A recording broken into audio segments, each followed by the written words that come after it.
dari pengalaman aku sebagai anak, aku ngerasa ini nggak boleh kejadian di gue, nggak boleh kejadian di anak-anak aku, nggak boleh gitu. Jadi tapi gimana caranya? Karena semua orang juga tidak ada yang mau bercerai. Gue karir salah nggak apa-apa gitu, bisnis gagal nggak apa-apa, tapi pernikahan nggak boleh gagal gitu. Jadi tapi gimana caranya? Aku pikir nih kayaknya harus perempuannya cantik dan langsing baru bisa pernikahannya jadi baik. Terus laki-lakinya harus kaya gitu. Sama sekali tidak cukup, saudara-saudara. Kalau sekarang kan kayak orang tuh pengen cepet-cepet nikah. Entah kenapa ya. Waktu dulu aku belum menikah juga kayaknya, wah menikah itu kayaknya kayak goal. Kegagalan bukan akhir dari segalanya, kesuksesan juga tidak selalu ada selamanya. Suka duka terus berganti, tapi kemauan dan keyakinan untuk terus melangkah itu yang harus dimiliki. Dan di Zero to Hero hari ini saya kedatangan wanita spesial luar biasa. Pengen banget ngobrol-ngobrol dengan wanita yang satu ini. Siapa lagi kalau bukan Maya Septa. Hai.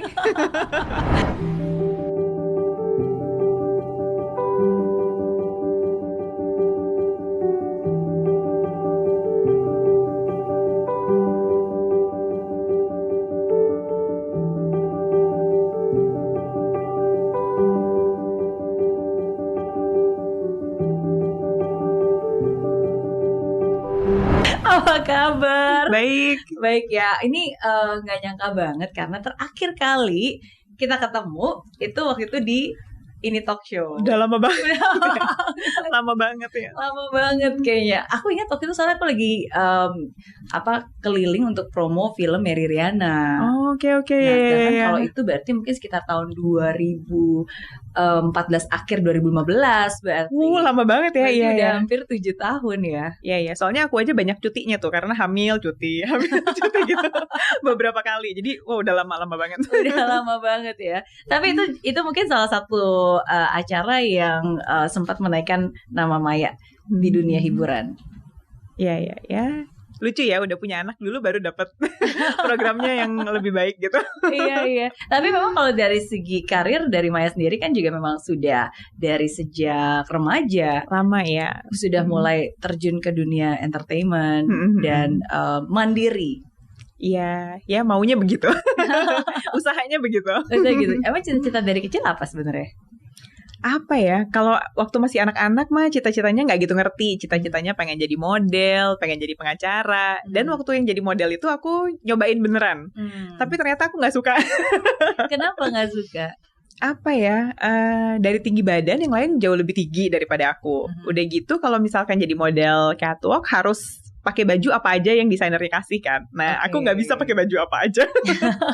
Jadi zaman dulu itu beraninya di acara televisi aja, fashion show di acara TV gitu waktu SMA. Lebih aman lah ya. Seenggaknya masuk sensor kan, nggak mungkin bajunya terlalu terbuka atau nggak mungkin terlalu aneh banget atau seksi banget gitu. Oke, tapi berarti pernah jadi model juga, jadi pragawati juga pernah, berarti kan fashion show, bintang iklan sudah pasti, main film juga. Iya. Dari situ kebuka jalan yang lain ya cobain gitu. Jadi presenter juga, pokoknya serba bisa sebenarnya. Aduh, gitu ya. Oke. Nggak pernah put label gitu sih sebenarnya. Ya apa aja yang ada dibukain jalan sama Tuhan ya dicobain gitu. Ibaratnya kalau ditaruhin di tangan masa masih nggak mau diambil juga sih gitu.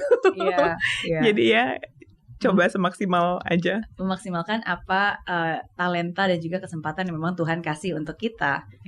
Iya, oke. Termasuk salah satunya ini nih. Jadi tadi begitu pertama kali ketemu langsung dikasih satu hal yang spesial. Nah, ini Maya Septa Couture. Ini terbaru. Nggak baru juga sih sebenarnya. Lebih ke waktu pandemi, aku tuh nggak bisa diem orangnya. Jadi waktu nggak syuting, terus pandemi nggak boleh pergi kemana-mana, ngapain ya gitu? Ngapain dong biar ada kegiatan gitu. Nah, inilah kegiatan aku yang positif ini. Iya, penasaran kan pengen lihat dalamnya apa. Nah, jadi tadi aku dikasih ini spesial banget. Yang pertama ada bando. Iya. Ini ada ceritanya ya kenapa bikin bando ya. Habis kan waktu pandemi itu pada mana aku nggak mandi. Jadi pergi dulu baru mandi. Kalau biasa kan mandi dulu baru pergi karena harusnya cuma ke supermarket doang atau kemana. Jadi aku pergi dulu baru mandi. Kan belum mandi tuh rambut aku tuh lembut banget, tipis, lemes banget gitu. Jadi lepek. aku pakai bando lah supaya kelihatan agak bagus gitu. Nah dari situ aku pikir kayaknya ini bagus deh untuk cewek-cewek supaya nggak terlalu kelihatan belum mandi. Jadi kita pakai bando biar tetap cakep gitu perginya. Sama bulu mata palsu. Oh iya, ini dia. Kan kalau pergi pakai masker nggak kelihatan kan makeupnya, tapi matanya kelihatan. Jadi aku selalu pakai bulu mata sama bando gitu. Oke, jadi tetap bisa looks presentable. Maksudnya looks okay lah gitu ya. Oke, that's nice. And I love the tagline ini, you are beautiful. Jadi baliknya ini adalah you are beautiful. Supaya semua perempuan itu cantik. Bisa kok semua perempuan itu cantik dari hatimu. Kayak lagu ya. Iya, tapi satu hal mungkin yang sangat konsisten dan aku juga suka banget sama Maya adalah you are very positive. Positif dalam arti dari cara berpikir kamu, dari apa yang kamu tuangkan juga, khususnya di Instagram, tulisan-tulisan kamu, dan ya pengalaman. I think itu satu hal yang mungkin sangat dinanti dan sangat memberkati juga untuk para follower yang membaca hal tersebut. Sejak kapan mulai konsisten untuk menuangkan dalam sebuah tulisan di Instagram? Sebenarnya tuh aku nggak pernah konsepin loh, nggak pernah konsep kayak Instagram aku tuh harus tentang ini. Sebenarnya nggak gitu. Tapi waktu mau menikah itu kan aku ikut kelas premarital, terus setelah menikah aku ikut kelas-kelas seminar-seminar pernikahan. Nah dari situ tuh aku ngerasa, kok aku terberkati sama isi informasi ini gitu. Dan aku pikir ini sangat membantu aku dalam menjalani pernikahan. Tapi aku yakin gak semua orang punya akses ke kelas-kelas dan ke seminar-seminar ini kan. Jadi kenapa gak aku share aja? Itu kayak sesuatu yang ada aja gitu di hati aku. Aku seneng aja share, tulis aja gitu. Gak ada maksud apa-apa, nggak ada kepentingan apapun juga, emang seneng aja gitu. Ya udah, terus aku kerjain itu, dan karena sepanjang pernikahan ikut kelas terus, kan dapat informasi terus. Jadi ya udah, jadi aku sering sharing aja terus gitu. Awalnya cuma begitu aja sih sebenarnya. Berarti udah dari sejak berapa tahun yang lalu tuh? Aku menikah udah mau 10 tahun. Wow.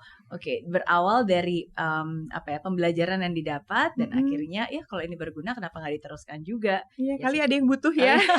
Siapa tahu ada yang bermanfaat, sama seperti aku ngerasa ini bermanfaat banget buat gue gitu.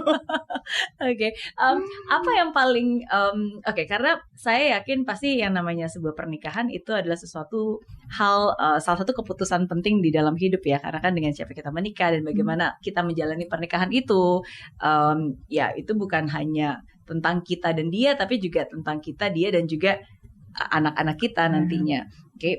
Dan saya sempat pernah membaca sebuah cerita dan juga ungkapan juga bahwa sebenarnya kalau dari Maya sendiri pernah berkali-kali merasakan broken home ketika waktu kecil.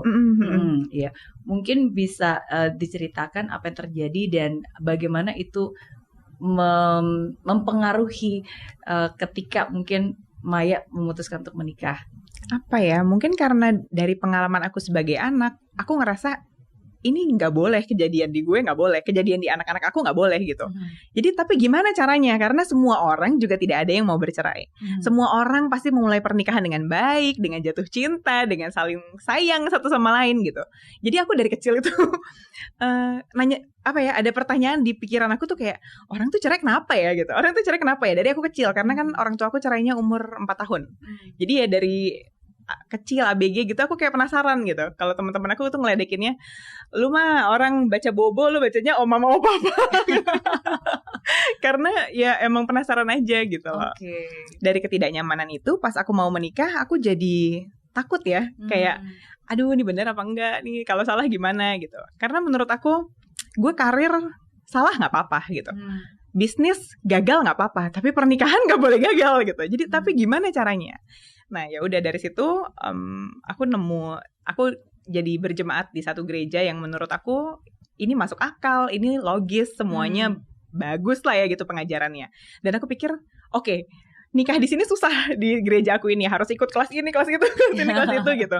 Harus ini, harus itu, pokoknya persyaratnya banyak. Kalau orang-orang lain, males ya kawin ribet di sini gitu. Kalau aku malah gue pengen yang ribet. Oh iya. Aku mau yang susah. Iya. Aku mau tahu aku ini layak menikah atau enggak. Kita berdua ini layak menikah atau enggak.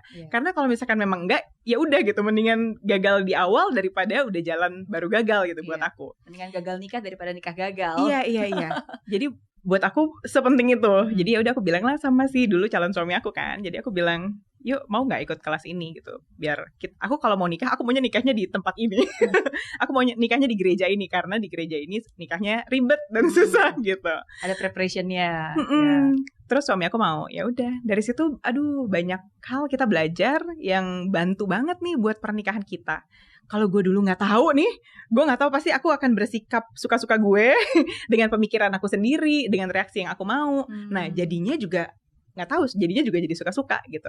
Tapi karena dulu udah dipersiapkan, udah ada pelajaran dan informasi, jadi waktu ketemu masalah, aku jadi oke, gue harus apa? Mau ikutin apa yang aku mau, atau mau lakuin apa yang Tuhan bilang benar? Karena udah tahu, jadi aku paksa diri aku ngelakuin semua yang benar kan.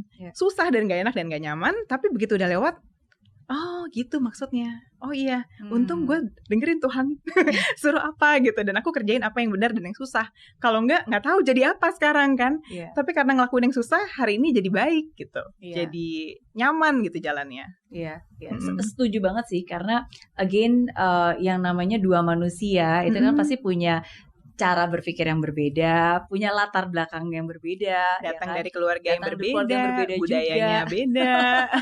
Betul ya kan, dan itu suatu hal yang wajar. Tapi at least kalau buat saya gitu, sama sih sebenarnya. Saya tuh selalu bilang sama suami, pokoknya kita mungkin dua orang yang berbeda, tapi at least kita harus mengakar ke satu hal yang sama gitu, mengakar ya ke Tuhan, sesuatu hal yang benar-benar kita percayai, sehingga suatu saat nanti kalaupun mungkin kita kayak ada perbedaan pendapat, ya ujung-ujungnya kita harus inget nih landasan kita tuh apa sih yang kita yakini, yang membuat kita nyatu tuh apa gitu. Jadi I totally agree, dan saya setuju banget kalau yang namanya persiapan pernikahan tuh penting banget ya. Penting banget. Kalau nggak tahu aku jadi apa sekarang.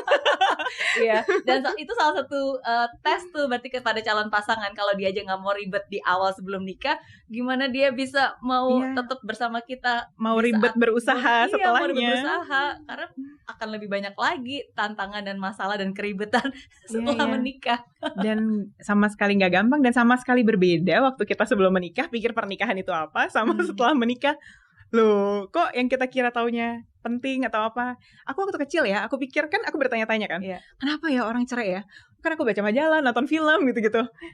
Aku dapat kesimpulan yang salah bahwa gini, aku pikir untuk sebuah pernikahan bisa berhasil, aku pikir perempuannya harus cantik dan harus kurus. Dapat pemikiran dari mana? Dari film-film, dari novel-novel, dari gitulah, dari mana-mana majalah gitu. Aku pikir nih kayaknya harus perempuannya cantik dan langsing baru bisa pernikahannya jadi baik. Terus laki-lakinya harus kaya gitu. Sama sekali tidak cukup, saudara-saudara. Lo mau kurus, mau langsing, mau kaya, ya kalau misalkan sama-sama egois, sama-sama nggak dewasa, sama-sama nggak mau, gini deh, mau secakap apapun kalau lo nyebelin pasangan lo pasti sebel, udah intinya gitu deh. Jadi itu nggak cukup, sama sekali nggak cukup. Kalau kamu cantik dan langsing itu hanya membuat kamu enak dilihat aja, tapi tidak membuat pernikahan kamu berhasil gitu. Begitu juga kekayaan, mungkin bikin hidup kamu lebih enak dikit lah ya, nggak susah gitu, tapi nggak bikin pernikahan kamu berhasil juga. Iya, setuju. Semoga ini yang di-sharingkan ini nggak membuat orang jadi takut nikah ya. Gini, aku nggak berharap orang takut nikah, tapi mungkin lebih bijaksana memilih. Jangan, kalau sekarang kan kayak orang tuh pengen cepet-cepet nikah, entah kenapa ya. Waktu dulu aku belum menikah juga kayaknya, wah menikah itu kayaknya kayak goal, kayak indah, kayak pasti kayak orang tuh, oh udah nikah udah beres nih hidup gue. Kayak perlombaan gitu ya, siapa yang kayak duluan target. sampai kayak target. Iya, kayak itu yang mau dicapai gitu. Padahal nggak ada apa-apa setelah itu. Kenapa ya gitu? Aku sharing banyak hal bahwa pernikahan itu complicated, supaya orang lebih banyak mikir kali ya sebelum menikah. Itu nggak usah diburu-buru gitu, karena bukan tujuan loh itu. Itu baru awalnya doang gitu. Tapi masalahnya kita baru sadar setelah masuk ke dalam pernikahan itu. Kalau buat yang belum menikah ya kan, Alma kayaknya asisten aku yang belum nikah. Iya, sama produserku juga belum nikah.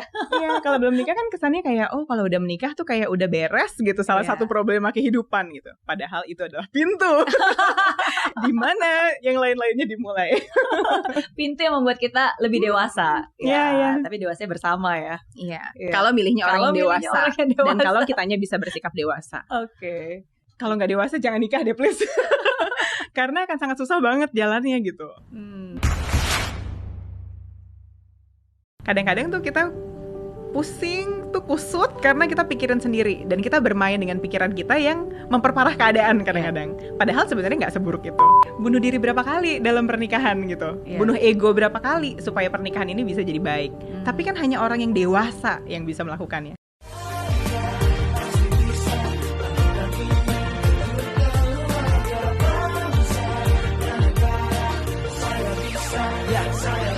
Rasanya bumi tanpa hujan, hidup tanpa tujuan, kering dan mati tanpa hijaunya tumbuhan.